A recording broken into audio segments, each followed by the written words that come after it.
Tenga listo el tinto que ya vienen los huevos, revueltos con los ingredientes de la estrategia de Álvaro Uribe para ir ganando el pulso de la opinión en Twitter en pleno juicio en su contra. Desde la redacción de La Silla Vacía, soy Tatiana Duque. Es jueves 27 de marzo. El juicio al expresidente Álvaro Uribe por supuesta manipulación de testigos no solo se está definiendo en los estrados judiciales de Bogotá, sino también en Twitter. Es la red social donde es más poderoso, pero además donde tiene una amplia red de congresistas, políticos y activistas que le copian. Uribe desde allá tira línea y sus aliados le replican. En un análisis de La Silla Vacía a miles de trinos encontramos que en solo unos meses está logrando cambiar la conversación sobre el juicio y a su favor. Un detalle clave teniendo en cuenta que el juicio está a pocos meses de prescribir y una obsesión de Uribe es ser él mismo quien defina su lugar en la historia. Hoy hablamos de la estrategia para ganar este pulso en las redes. Ginette Prieto es la coordinadora de investigaciones de La Silla Vacía. Gracias por pasar por acá. Gracias a ti, Tati, siempre por la invitación. ¿Qué cosas está mostrando que Uribe está cambiando su estrategia en términos de cómo se está presentando ante el juicio en su contra? El juicio contra Uribe acabó de arrancar realmente, así llevemos 5 años hablando de él. Pero ahora tenemos acceso a todas las audiencias, las pasan en YouTube, los medios las reproducen en vivo. Y eso es clave para esta puesta en escena. Algo que comenzó a pasar este año es que Uribe tiene prendida su cámara de Zoom casi todo el tiempo desde Río Negro, donde queda su finca. Hace algo que pocas personas hacen y es que interroga a testigos. En términos jurídicos eso se llama defensa material. Casi nadie lo hace porque justamente deja que su defensa se encargue de todo. Señor senador Cepeda, el debate de 2014 ha sido muy relevante en todos estos acontecimientos. ¿Usted tiene alguna prueba de que yo hubiera aceptado ser miembro de la junta de la empresa Luis Carlos Molina? Esa es una estrategia muy hábil, porque Uribe, al interrogar los testigos, hace énfasis en los puntos que a él le interesan y obtiene respuestas que sirven después para su estrategia comunicativa. Las audiencias duran horas y él siempre toma notas, hace gestos, caras y al final del juicio hace un resumen propio que él mismo graba en video, diciendo para él cuáles fueron sus conclusiones de la audiencia del juicio. Que esa es una ventaja que tiene sobre la fiscalía. O sea, la fiscal del caso no puede salir a decir, hoy nos fue muy bien o hoy no nos fue tan bien. Sí, no, pero las víctimas, que son la contraparte del expresidente y que la fiscalía representa, así lo hacen. En el caso de Uribe, después de que él publica los videos, se los pasa al equipo de comunicaciones de su partido, el Centro Democrático.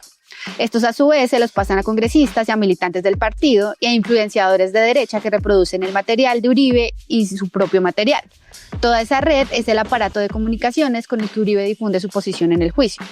Su mensaje es básicamente que la justicia lo persigue, pero esa es una posición bastante debatible porque durante todo el proceso ha quedado probado por no uno, sino por varios jueces que se le han respetado sus garantías. Ginette, ¿y cómo usa a su favor el expresidente lo que dicen los testigos? Porque hasta ahora hemos escuchado los que supuestamente tendrían que hablar en contra de Uribe. Hay muchos casos, pero uno de los que se hizo más famoso fue cuando Uribe resaltó que uno de los testigos principales dijo 33 veces en su interrogatorio que no se acordaba de detalles de cómo lo abordaron en 2018. Hablaba de Juan Guillermo Monsalve, el testigo que grabó en La Picota al abogado Diego Cadena ofreciéndole beneficios. En otra parte responde a la pregunta de si conoce o no al expresidente. No, señora.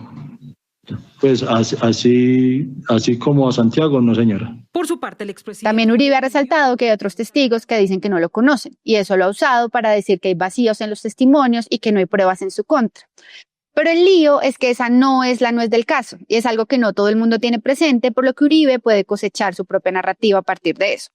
Mira, Tati, la nuez del caso es que al expresidente Uribe lo investigan por instigar a otros a sobornar testigos y cometer fraude.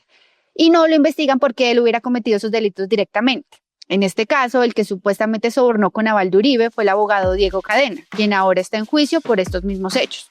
Eso es muy importante porque la pregunta que tiene que resolver la justicia es si estos testigos conocían a Cadena y si Uribe dio instrucciones a Cadena de que sobornara o aprobó los sobornos cuando Cadena le informó de ellos.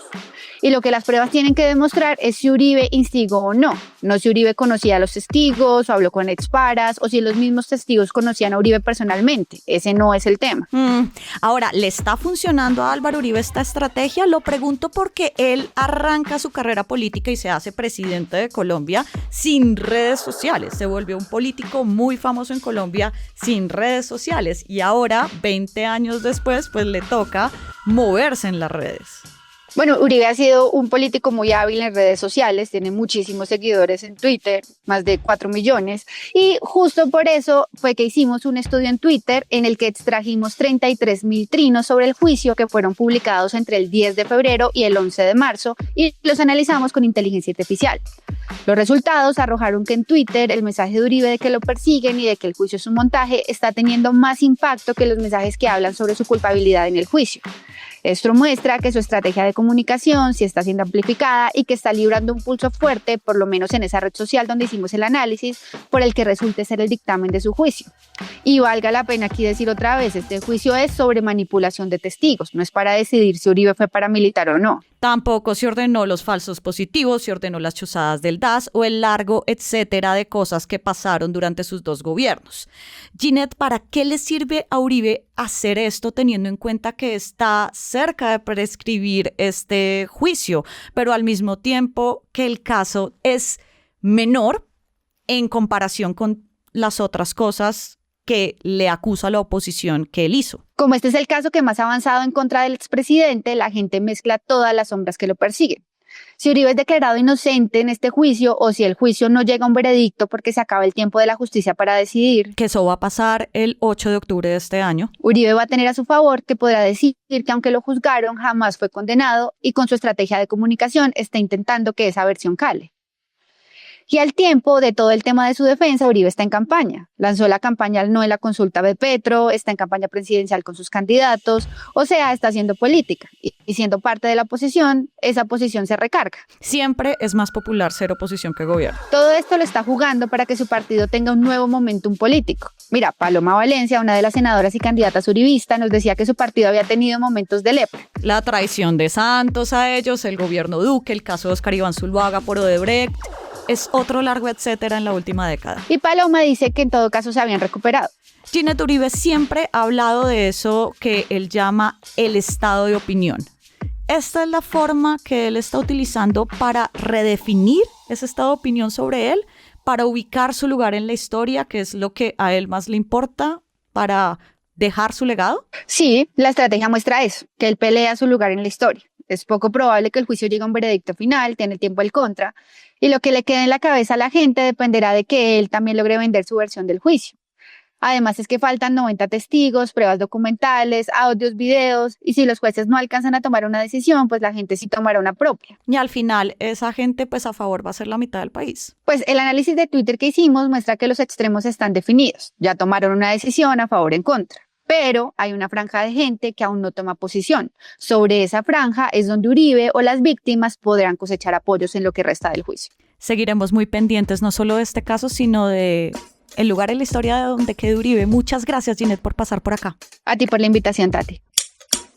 Y arranca el día con estas movidas.